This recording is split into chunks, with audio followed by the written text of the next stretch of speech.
Junagadh senior citizen મંડળ દ્વારા મમરાના લાડુ ખાવાની સ્પર્ધા યોજાઈ। મકર સંક્રાંતિના પર્વને લઈ છેલ્લા 13 વર્ષથી સિનિયર સિટીઝન મંડળ દ્વારા મમરાના લાડુ ખાવાની સ્પર્ધા યોજવામાં આવે છે, જેમાં ભાઈઓ અને બહેનો સ્પર્ધામાં ભાગ લે છે। આજની સ્પર્ધામાં 16 બહેનો અને 19 પુરુષોએ ભાગ લીધો। ગાંધીગ્રામ IM હોલ ખાતે આ સ્પર્ધાનું આયોજન કરાયું હતું, જેમાં પુરુષોની સ્પર્ધામાં અશોકભાઈ પ્રિકમાણીએ 5 મિનિટમાં 8 લાડુ ખાઈ પ્રથમ નંબર મેળવ્યો, જ્યારે બહેનોમાં પણ રમાબહેને 7 લાડુ ખાઈ એને પ્રથમ નંબર મેળવ્યો। સિનિયર સિટીઝન મંડળ દ્વારા અનેક સ્પર્ધાને કાર્યક્રમો યોજાય છે, જેમાં મોટી સંખ્યામાં સિનિયર સિટીઝન બહેનો અને ભાઈઓ ભાગ લે છે। પ્રમુખ જ્યોતિષભાઈ માંકડ તેમજ અન્ય સભ્યો દ્વારા પણ જહેમત ઉઠાવવામાં આવે છે। કુલ 16 બહેનો આ સ્પર્ધાની અંદર છે અને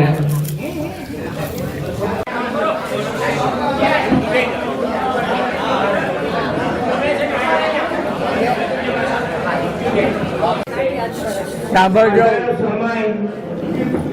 5 મિનિટનો રહેશે। સ્ટાર્ટ કહેવામાં આવે ત્યારે પેપર ગેમો રમવાની છે, આ માટે તૈયારી કરેલી છે। તો આ પ્રસંગે આપ પધાર્યા એ બદલ હું આપ સૌનો ખૂબ ખૂબ આભાર કરું છું।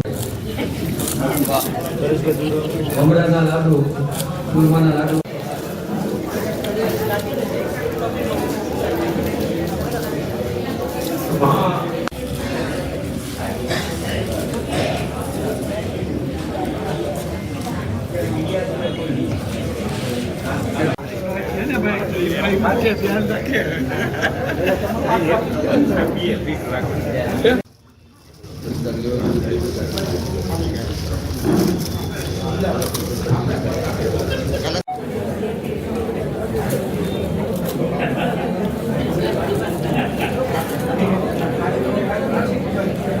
શાંતિ અમુક સમય પસંદ ન હોય પાર્ટિસિપેન્ટ પણ તરાપડી બોલાવો અને આપણે પણ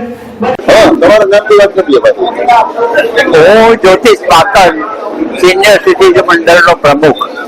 અમારી સંસ્થાએ આજે IMA હોલમાં મમરા લાડુ ખાવાની હરીફાઈ રાખેલ છે। આ ઉપરાંત બીજી હરીફાઈઓ પણ રાખેલ છે। અમે છેલ્લા 13 વર્ષથી આ હરીફાઈનું આયોજન કરીએ છીએ। પહેલા પતંગ ઉડાડવાનું પણ આયોજન કરતા।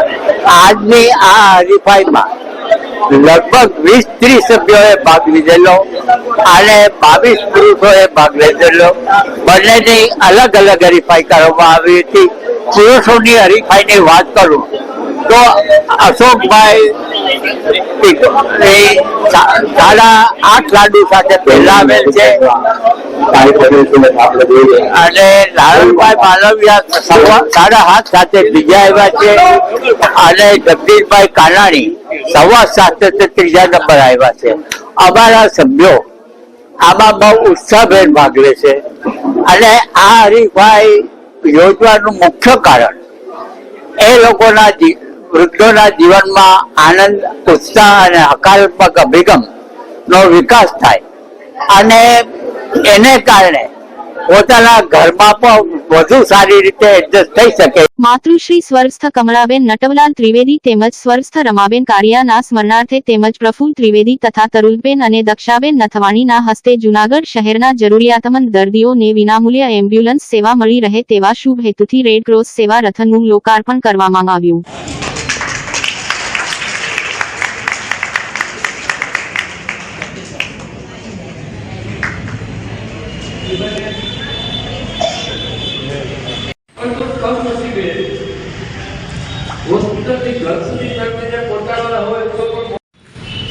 રમાબેન સ્વર્ગસ્થ રમાબેન કાર્યની સ્મૃતિમાં તથા માતોશ્રી કમળાબેન ત્રિવેદી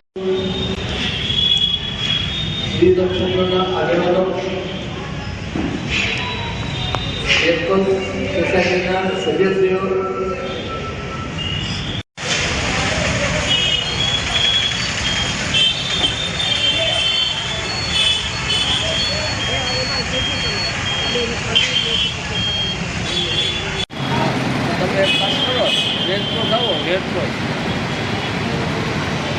આઝાદપુરના રેડ ક્રોસ ભાઈ ઉભા રહી જાય ફોટો પાડે ઉભો છું આવી જાવ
હા, પ્રફુલ ત્રિવેદી, ટ્રસ્ટી વીર મણિભદ્ર જૈન ટ્રસ્ટ. મને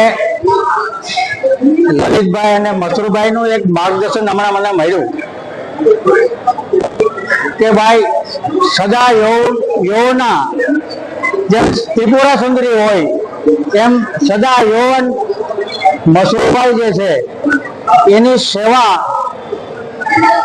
રેડ ક્રોસ સોસાયટી અને બીજી સંસ્થાઓ જે છે, લલિતભાઈ જેમાં સત્યમ યુવક મંડળમાં છે, મણિભદ્ર વીર છે, જૈન મુનિ અહીંયા જે છે, આવા લોકો જે છે એ આ સંસ્થાને ઉત્તરોત્તર મદદ કરે એવી અપેક્ષા સાથે આ કોઈ દાનની સરવાણી નથી, કોઈ મોટી રકમ નથી. આ નાનામાં નાની રકમથી આપણે અમને પ્રોત્સાહન મળે અને મશરૂભાઈએ આ પ્રોત્સાહન આપવા માટે આજે ફંક્શન ગોઠવ્યું છે.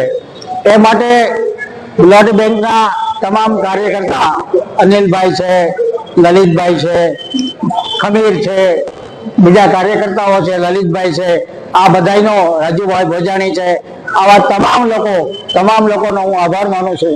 અસ્તુ ભારત માતા કી જય.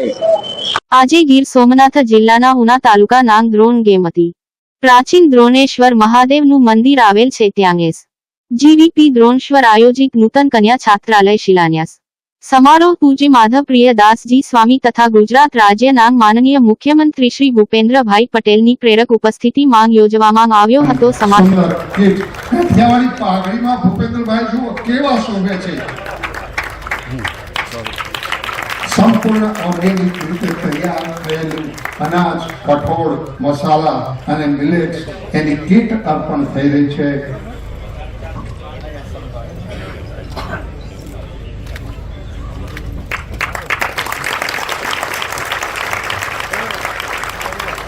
આ સ્વાગત નહીં, સંતના હૃદયના ઉડા. આપણને હવે તો મહેશભાઈ 165 પહોંચ્યા છીએ અને આવતાની સાથે જ કીધું હેલિકોપ્ટર નહીં ઉડે તો ગાડીમાં, પણ ખૂબ સરસ સહયોગ આપ્યો છે. ઝડપથી દાતાઓને હું યાદ કરીશ અને મંચની મધ્યમાં આવી અને મુખ્યમંત્રી શ્રી અને સદગુરુ સંતોના હસ્તે આશીર્વાદ સ્વીકારશે. આદરણીય આરડી વરસાણી, પધારો આરડી. પૂજ્ય સ્વામી, પૂજ્ય બાલસ્વામી મુખ્યમંત્રી સાથે મળી આ કરોડોની લાગત જેને અહીં લગાવી છે. આપણે સૌ સભામાંથી કોઈ ઉભા ન થાય આપની વિનંતી. મુખ્યમંત્રી શ્રી નીકળે પછી પણ સભા ચાલુ રહેશે. ભાઈ શ્રી સતીશભાઈ ગદોયાજી દુબઈથી આરડી વરસાણી ભૈરવીથી છે. સતીશભાઈ આપણી વચ્ચે દુબઈથી છે.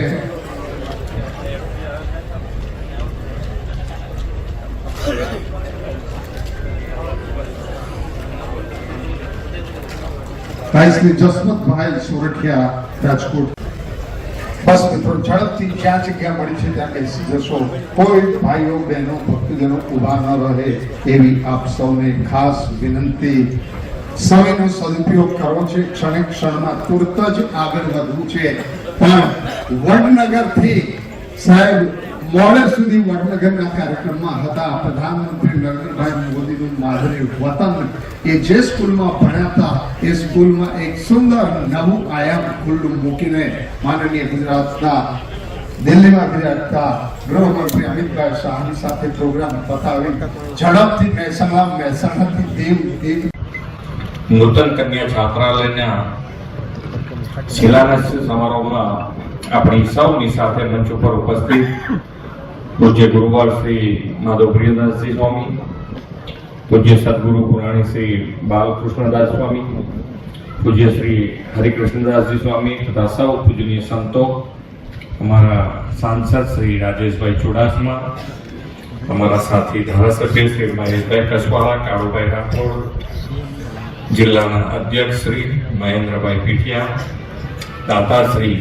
આરડી વરસાણી, શ્રી સતીશભાઈ ગદોવા, શ્રી જસમતભાઈ સોરઠિયા, શ્રી રાજુભાઈ શાહ, શ્રી ભીમજીભાઈ વરસાણી, શ્રી આર એસ પટેલ, સૌ દાતાશ્રીઓ, કલેક્ટરશ્રી, વિશાળ સંખ્યામાં ઉપસ્થિત સૌ ભાવિક ભક્તો, પ્રેસ મીડિયાના મિત્રો, સૌને મારા નમસ્કાર.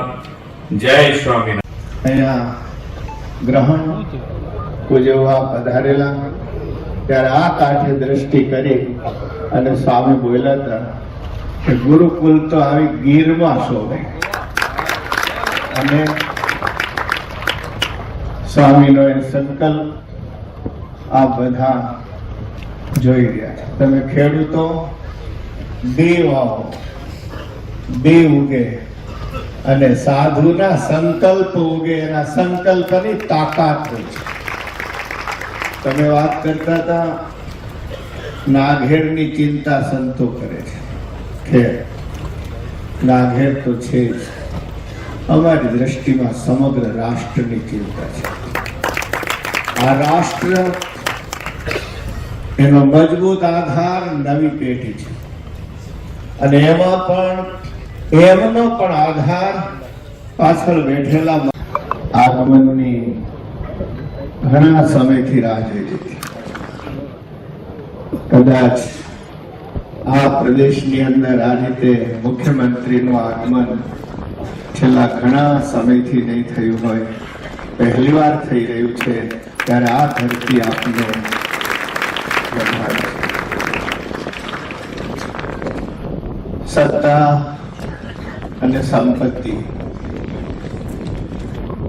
અને અમને સાધુ અને સન્માન, આ ત્રણ પચવા બહુ મુશ્કેલ હોય છે. ન સત્તા પચે, ન સંપત્તિ પચે, ન તમે બહુ પૈગે લાગો એ પચે. પણ આદરણીય ભૂપેન્દ્રભાઈ એક એવું વ્યક્તિત્વ છે, એને સત્તા અને સંપત્તિનો દાગ નથી લાગ્યો. બેદાગ વ્યક્તિત્વ છે.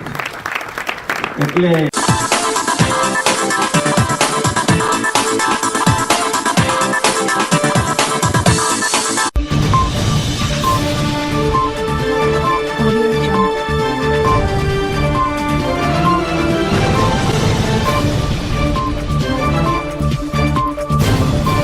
Audio Jungle.